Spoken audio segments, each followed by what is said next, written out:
Mr. Chancellor, it is my honor to present to you Professor Vahid Tarokh, foremost wireless communications expert. While with AT&T Labs in the 1990s, Professor Tarokh was the principal inventor of the complex mathematical formulas called space-time codes. This breakthrough helped improve the speed, capacity, and clarity of wireless voice and data communications, and has been adopted by telecom standards bodies worldwide. It is often said about Professor Tarokh that he works so tirelessly and quickly that by the time people apply his advances, he is often on to something else. Après avoir obtenu son doctorat en génie électrique à l'Université de Waterloo et travaillé 4 ans à AT&T Labs, il s'est joint au corps professoral de l'Institut de technologie de Massachusetts en 2000. 2 ans plus tard, il a été recruté par l'Université Harvard à titre de professeur Gordon Mackay de génie électrique. Depuis 2005, il est attaché supérieur de recherche Hammond Vinton Hayes en génie électrique et professeur Perkins de mathématiques appliquées à l'École de génie et de sciences appliquées de l'Université Harvard. Cette année, il a été nommé doyen des études en génie électrique. Professor Tarokh's current research is focused on signal processing and its applications to radar, interferometry, and biology. His past research papers have been cited some 27,500 times by other scholars. His many previous honors include the Governor General of Canada's Academic Gold Medal in 1996, the 2001 Alan T. Waterman Award, a prestigious 2011 Guggenheim Fellowship, and the 2013 IEEE Eric E. Sumner Award for outstanding contributions to communications technology. He is the recipient of honorary degrees from Harvard University in 2002 and the University of Windsor in 2003. Mr. Chancellor, on behalf of Senate and the Board of Governors, it is my privilege and honor to present to you Professor Vahid Tarokh so that you may confer upon him the degree of Doctor of Science, honoris causa.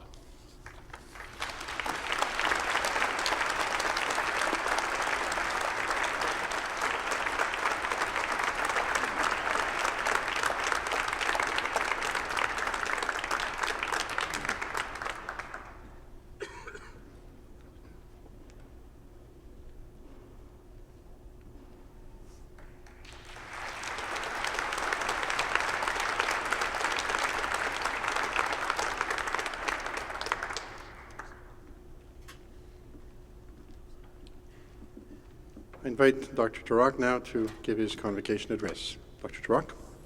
Thank you very much. Thanks to everybody here. First of all, I would like to congratulate all the students that are graduating here. It's really good to graduate with you once again today. Second, I would like to truly appreciate and thank everybody that made this possible, colleagues at the Electrical Engineering Department, Department Chairman, Dean of Engineering, or Interim Dean of Engineering, Chancellor, Provost, President, and also Joanne Pelletier and Olga Tules. I really appreciate all your help. So I asked my colleagues and friends, what should I talk about today? And they told me that I should talk about my life, give advice how to make decisions to be successful. In 6 minutes, that would be probably too much to talk about, so I'm going to skip talking about my life because I don't think that it's particularly that interesting. But I would like to talk a little bit about how to make decisions. The principle of decision-making, when you encounter cases that you have to make a serious decision in life, in fact, are quite simple. If there is one choice that is definitely a good choice, so-called, you see a lot of expectation in taking that choice, of course you take that, and that's easy. But usually, sometimes, at least in my life, I encountered cases that it wasn't so clear what path should I take. And when you have such a thing in front of you, the way that I approached it is that when you look at two cases and you see two choices that are equally good, or they look equally good, that is why you're confused at the end, because you see so many similarities and so many benefits and losses that kind of make two things very similar. At that point, really, it doesn't matter what decision you make. You should just take one of those cases randomly and then work at it hard. And I think that is really what makes people to get to their goals. I mean, the goals may change with that decision, but if they are looking equally good, you end up doing the right thing at the end. And now about being recognized. Personally, I don't think that these awards and recognitions are remembered after 2 days, except to the person that receives the award. So recognition by itself, having a diploma particularly, doesn't mean as much. What matters really is what makes that recognition possible. Those are the friends, the people that recognize you. If you have a lot of friends that care about you and you care about them, that is the most important thing in your life, in your career. Even if you don't do much, they make up a reason to honor you. And that is why you need friends. Every time that you want to get promoted, friends would be there to help you. In every step in life, at least in my life, I owe it to my friends that walked me through it. Probably every step that I took, they were the ones that took it with me. And if I want to define success, of course, there is not really any definite measure. It depends on how you think about it. It's in your mind. To me, being successful means that you have a lot of good friends, family, and people that you care about. They care about you, and you can go out of your way to help them when they need it, and when they can help you, they would come to save you, and that is really the way that the world works. Personally, I don't believe in a supreme being out there, but I believe in positive karma. And I think that if you apply that to your life, probably that would be the best lesson that you could learn from all this education. You will see a lot of people in your life. You have seen them. You made friends.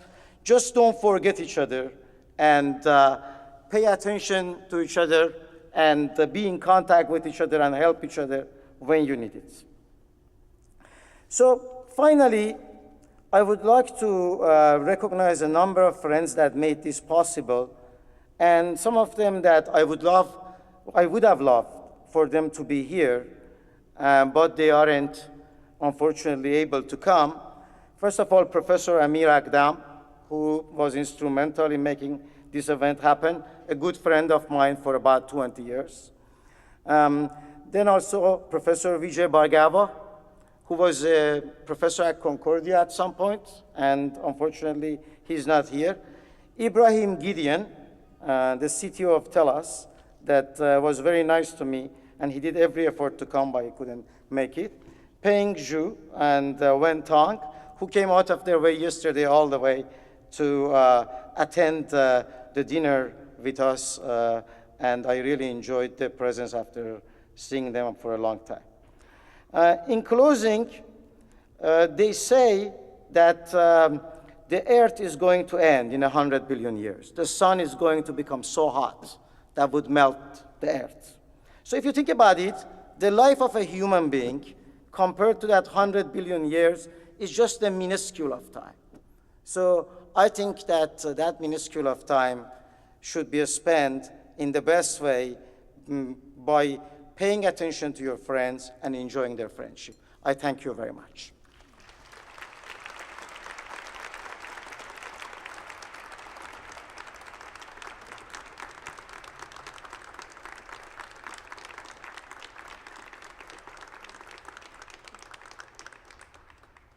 Thank you very much, Dr. Tarokh, for these words of wisdom. I always like to hear the good doctor talk about the dynamics of decision-making and the anxiety that goes with making decisions. He basically says, get on with it. Reminds me of the great philosopher Yogi Berra when he said, when you get to the fork, take it. And in other words, don't take yourself too seriously, pick it, just go on. And to talk as well as he does about the role of friends on a more serious note, to take life into perspective and realize that we're blessed if we can, on our journey, Yogi's journey or anybody else's, that we think of actually being accompanied by friends and allies and spend our time mostly working on making them successful, and in doing that you make yourself successful. So thank you very much, Dr. Tarokh, for your wise and inspiring talk, and now we're going to go forward with the rest of the convocation. So thank you, Doctor.